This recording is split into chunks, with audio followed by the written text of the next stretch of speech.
SoFi's stock has been hitting a new high every day for the last month, but even this recent rise is a drop in the bucket compared to SoFi's potential growth. I'm going to be talking about the one thing that could cause SoFi's stock price to 10x over the next several years, and how it ties in with SoFi's overall business model, SoFi Stadium hosting the Super Bowl, and SoFi obtaining a bank charter soon. So in this video, I'll be starting with a brief overview of SoFi and how their business model actually works. Then I'll get into talking about what effect SoFi Stadium could have on the company and their stock price, and finally how all this ties back to SoFi obtaining a bank charter. So hit the like button if you want, and let's start with a brief overview of SoFi as a company. So today, SoFi is a powerhouse financial technology company that is challenging traditional banks for finance market share. Their business segment of financial services alone grew 7 times over the past year, with a 2.6x increase in just the last quarter. That's not 2.6% or even 26%. That's a 160% increase in the size of that market in just the last 3 months. This incredible growth has fueled speculation about SoFi's stock price potentially taking off for the moon. But before we get too far ahead of ourselves, we first need to understand the company's business model. Today, SoFi has 3 main businesses: financial services, technology platform, and lending.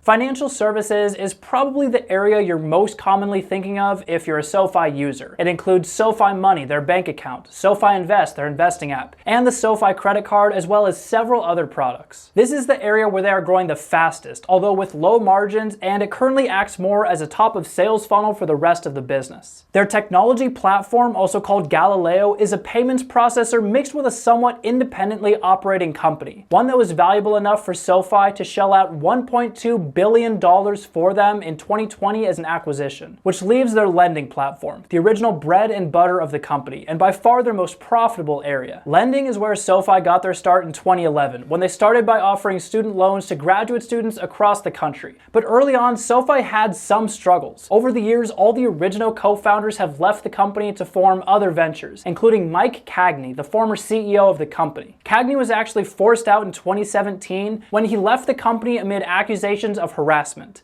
The company was also accused of having a toxic work culture at the time. He was then replaced by current CEO Anthony Noto, the former chief operating officer of Twitter, who also had experience as a managing director at Goldman Sachs and as the CFO of the NFL. Noto has led the company into their new strategy of taking all their different business segments, so financial services, the Galileo Technology Platform, and lending, and using them all together. That is one of SoFi's special abilities. They can take their millions of users from their Galileo platform or their ecosystems of apps and funnel them into their lending business, where they can profit literally thousands of dollars per customer, all while the users are totally happy because the services are far superior to a traditional bank's. So if SoFi can grab new customers, they can become the one-stop shop for those customers' personal finance needs. They see this whole fintech market playing out as a winner-takes-most market. In the same way that Uber is the #1 name in rideshares, or Airbnb in short-term rentals, or Amazon in e-commerce,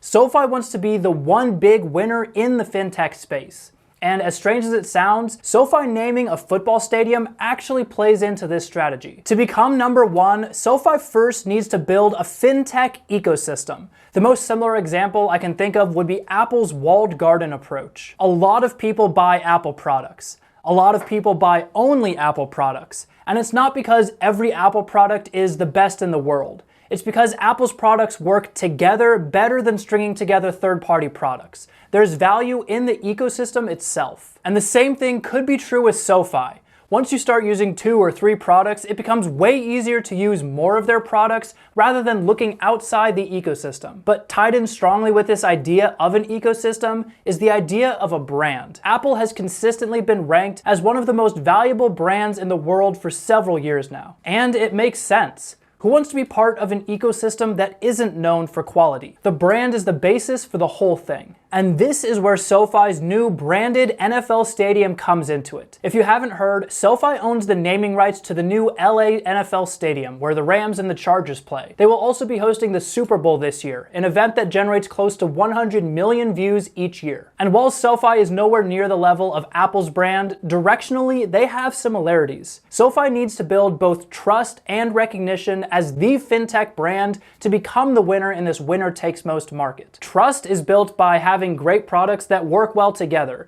or at least better than the competition. And SoFi seems to have this.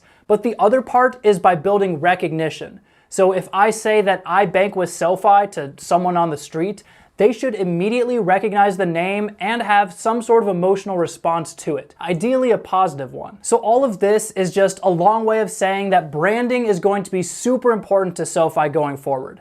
But how important is an NFL stadium to that brand? Well, potentially not that important. Based on one study by Leeds and Pistolet, while companies saw increased traffic for 3 days after announcing naming rights for a new stadium, this game has no lasting impact on the firm's profitability, as the effect is not permanent. In fact, it had faded after just 10 days. Additionally, according to this student paper that references another study which I couldn't access since it was locked behind a login, more than 50% of sports fans rate a stadium's name as having no influence on their spending, with even more rating it as having little influence. In general, naming rights have dropped in desirability, especially amid company hardships from the lockdowns in 2020. According to one study by Consonus Financial, 6% of companies that purchased stadium naming rights in the last 2 decades declared bankruptcy during or shortly after their sports venue deal expired. For perspective, in 2009, during the height of the market crash, less than 1% of businesses went bankrupt, and most of those were not large corporations capable of shelling out millions of dollars needed for stadium naming rights. So based on that stat, a company naming a stadium is actually negatively correlated with the company's future success. That being said, some highly consumer-focused brands have seen some success with naming stadiums, like the Target Center in Minneapolis or the Pepsi Center in Denver. So if SoFi is trying to become a big consumer brand, it might be better off than some energy company naming a stadium that has no direct consumer products. But what I would like to see beyond just naming rights is some kind of exclusive SoFi deal. Maybe if you pay in the stadium using the SoFi app, you get a discount.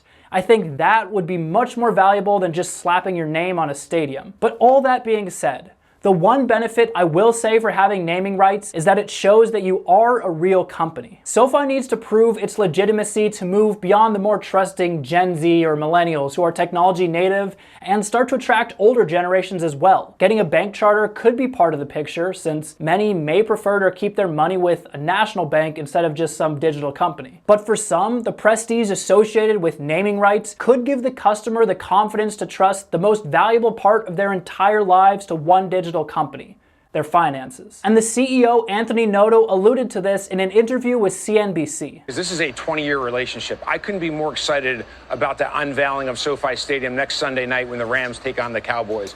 We went into this investment focused on leveraging the great credibility of the National Football League, the Rams and Chargers, to make SoFi a household name. We have some phenomenal products. People have to trust using our products, and part of that trust is becoming a household brand name. And so our investment in the stadium over 20 years is an important strategy to achieving that type of notoriety and familiarity and trust. He wants to make SoFi a household name, but he also notes that customers need to trust in using their products. So I'm not going to say that the stadium was a bad business decision, even if historically they don't have an ROI. That being said, I have seen people on here hoping that the stock will pop after the Super Bowl when the name SoFi is plastered all over millions of TVs. And I don't think that's realistic. This isn't a crypto that's driven entirely by publicity. It's a company with earnings and real products that determine how the company's stock performs.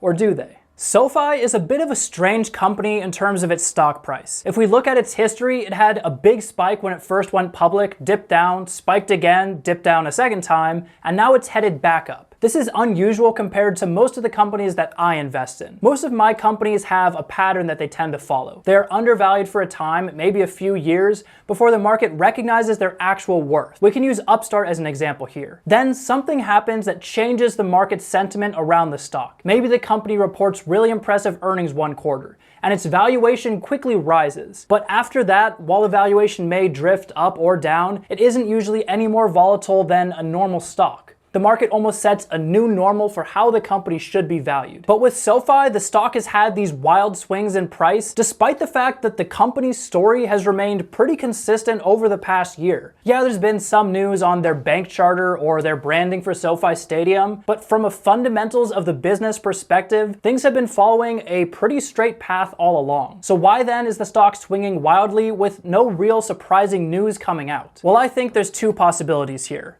One, the stock is fundamentally undervalued by Wall Street, and they keep pushing it back down despite pressure from retail investors for it to have a higher price. Or 2, the market doesn't have any idea how to value a company like SoFi, so its value shifts around as it tries to find a set point. And I don't know which of these is true, but I lean a little bit more toward the first. I think Wall Street has one way that they value the stock, and it's just lower than other investors who follow a more growth-oriented or maybe innovation-oriented approach might value it. The other possibility is the price is just completely disconnected from the fundamentals, and it's just a battleground between short sellers and people hyping up the stock. But even though short interest is up 40% in the last month, it's still below 10% of the stock's float, which would tend to indicate that it's not really a big target for short sellers, at least at this point. But whatever the reason for these swings, what matters to us is, will the company be worth more in the future than it is today? And if the answer is yes, is it worth putting money into this opportunity versus another company? And if you're looking for a fintech company that covers the broadest possible array of products and services, SoFi is really the best game in town. So assuming SoFi will in the long term be valued based on their fundamentals, what really ties the bank charter, SoFi's business model, and their stadium all together is consumer confidence in their products. The more confident customers are in SoFi's products, the more likely they will be to use SoFi's top of sales funnel financial services like SoFi Money or SoFi Invest. Also, the more confident they are, the more willing they will be to put more of their financial lives into the SoFi ecosystem. Yes, obtaining the stadium naming rights will have other effects beyond proving SoFi is a legitimate business, but I honestly see that as the main purpose for the stadium. And yes, obtaining a bank charter will have massive effects on the company's margins and profitability, as well as their flexibility in delivering new services. But just the intangible effect of being able to say, we are a national bank, will have an effect all on its own. And if SoFi can pass the hurdle of achieving high consumer confidence in their products, that could unlock their growth and send it, as people say, to the moon. But let me know if you think SoFi's ability to build trust with its customers is as important as I do, and also if you think SoFi Stadium has any other benefits that I didn't mention. Don't forget to like and subscribe, and I'll see you next time.